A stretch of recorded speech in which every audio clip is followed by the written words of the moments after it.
wasn't sure I was going to be able to really even do a show this month. Started out pretty normal.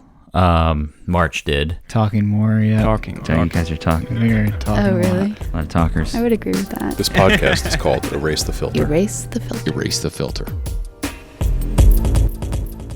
I released the last episode of Erase the Filter on the last day of February, which is what I'm trying to do, is release them on the last day of the month. And March seemed like it would be pretty cool. Maybe a pretty good month. I had some ideas about meditation and doing a show about that, about mindfulness, which I guess I'll just save and maybe do it another time. Or maybe we do need that shit right now. Now that I'm thinking about it, maybe I should just insert some stuff about meditation right about here. When you think about mindfulness, maybe this is what you think about. My friend Jose Johnson gave a talk about mindfulness during the first week of March at the Candy Factory. You think mindfulness is an Eastern religious practice that requires you to give up your worldly possessions. It requires you to give up sex and shave your head. Okay? I've only done one of the above. Jose doesn't have any hair. Some people think mindfulness is meditating while you twist your body up like a pretzel, saying mantras, and being one with the universe while spending hundreds of dollars on the newest Lululemon tights. Or some people think it's this. It's giving up eating meat and dairy products. It's only wearing natural fibers. It's giving up on commercialism and personal hygiene. It's sitting around singing Kumbaya.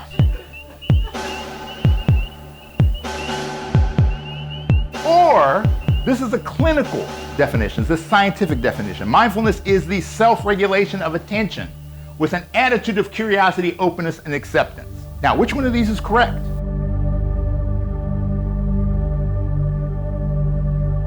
This is my favorite saying of all times. Any book, anywhere, this is my go-to.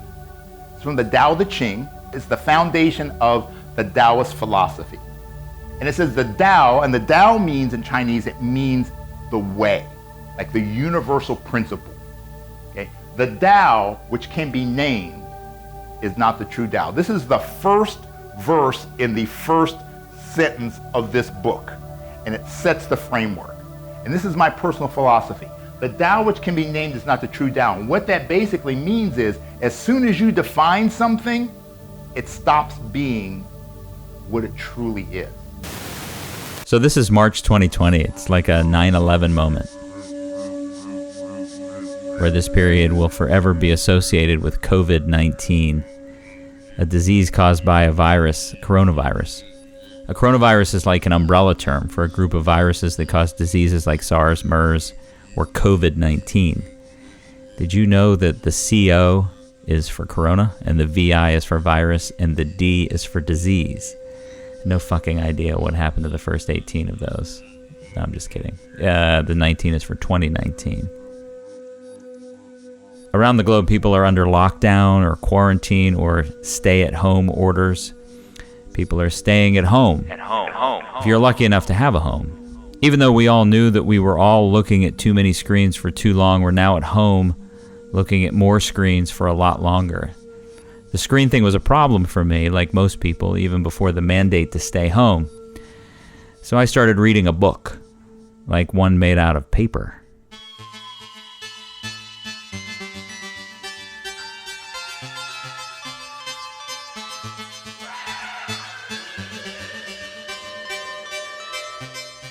I was thinking about the fact that 30 years ago, a lot of shit happened.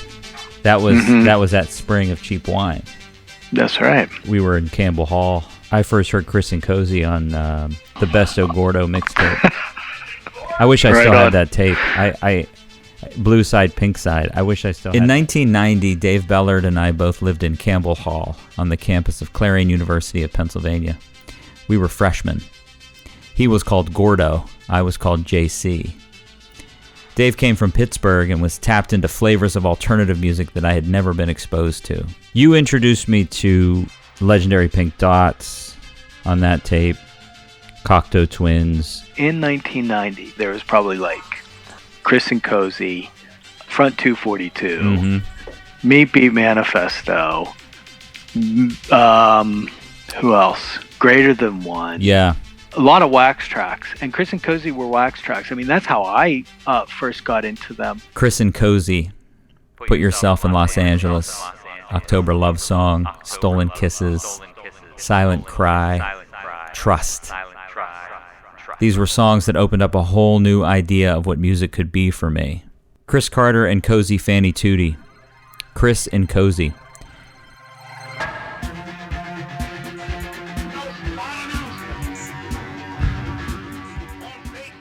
In the late 1970s, Cosey was part of a performance art collective called Coom Transmissions, with her partner Genesis P. Orridge.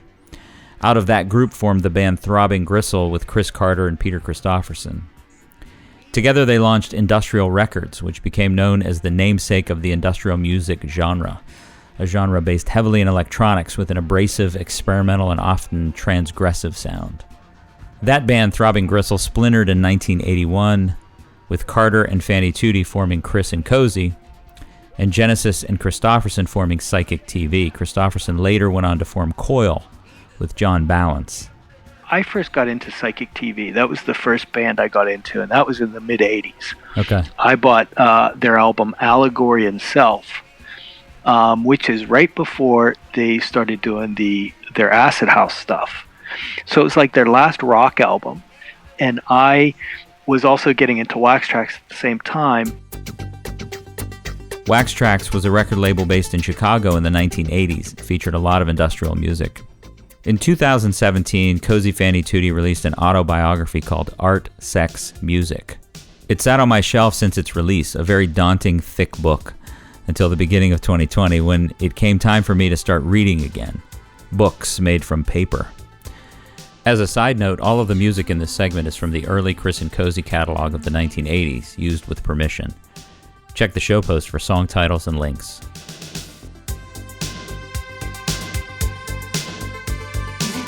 What they say about love. I really loved her book. Like, I thought it was fantastic. She's got a great writing style, right? She presented a tremendous amount of information, 500 pages of information, that isn't necessarily relevant for someone like me. I'm a peripheral fan. I have 7 or 8 records. So there was just this tremendous amount of information that I wouldn't necessarily have been looking for, but I found it very compelling to read about it. And I started to really understand those characters and grow a sincere appreciation for what they did and how they did it. Right. I think the one takeaway for me from that book was the respect I have for Chris Carter. Yeah. Like, wow.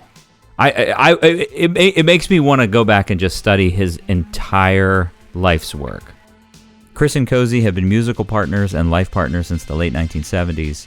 Cosey's mantra has always been, "My life is my art is my life." But her art expands well beyond the music she made.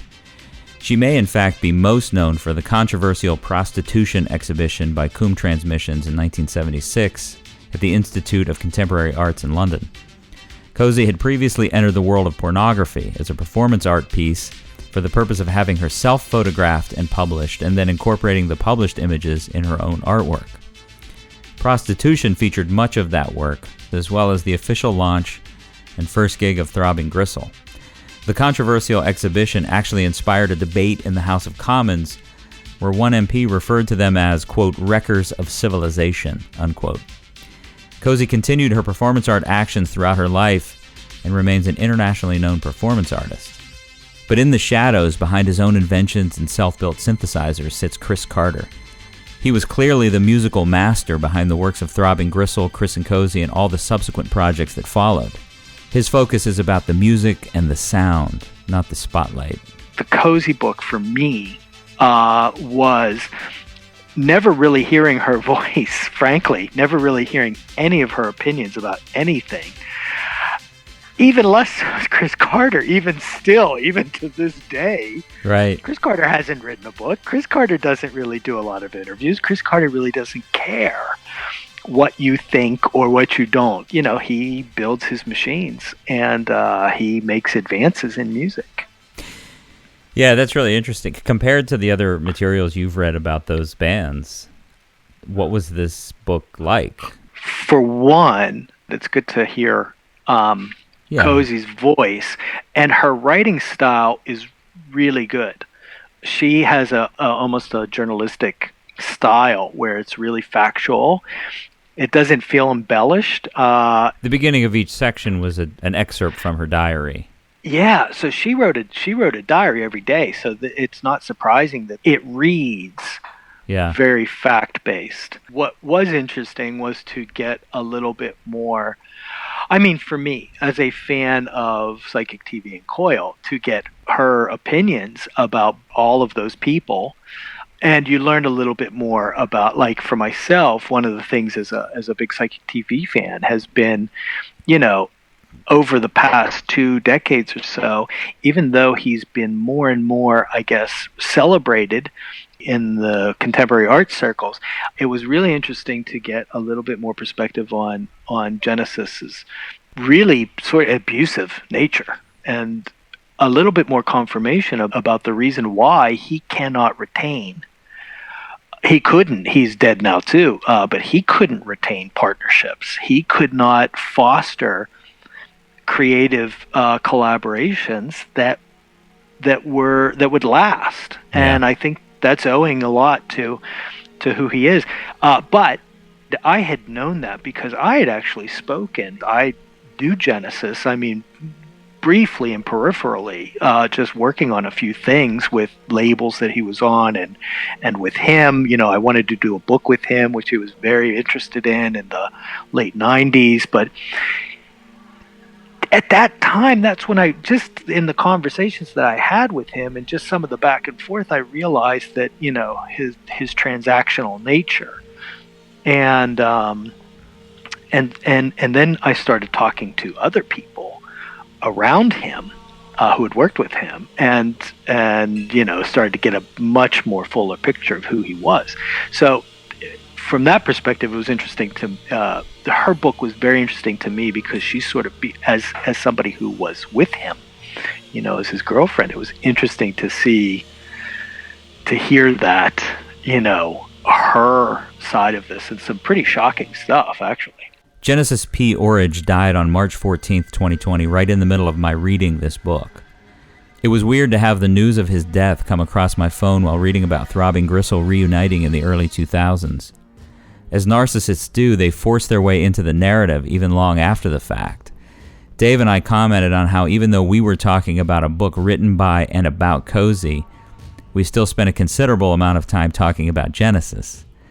But it seems there was a positive outcome to starting her journey with such negativity. One of the big things that I took away from the book was that her abusive relationship with him, I feel like, contrasted with Chris when they got together so dramatically that it springboarded her into her own creativity and her own confidence in her own artwork. It's almost like the negative part of her early relationship with Genesis was so bad that when she and Chris got together, it like was so good that it just propelled her for decades.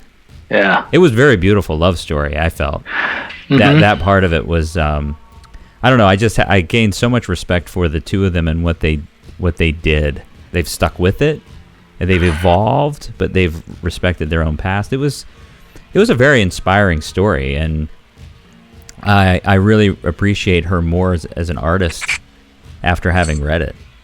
Yeah.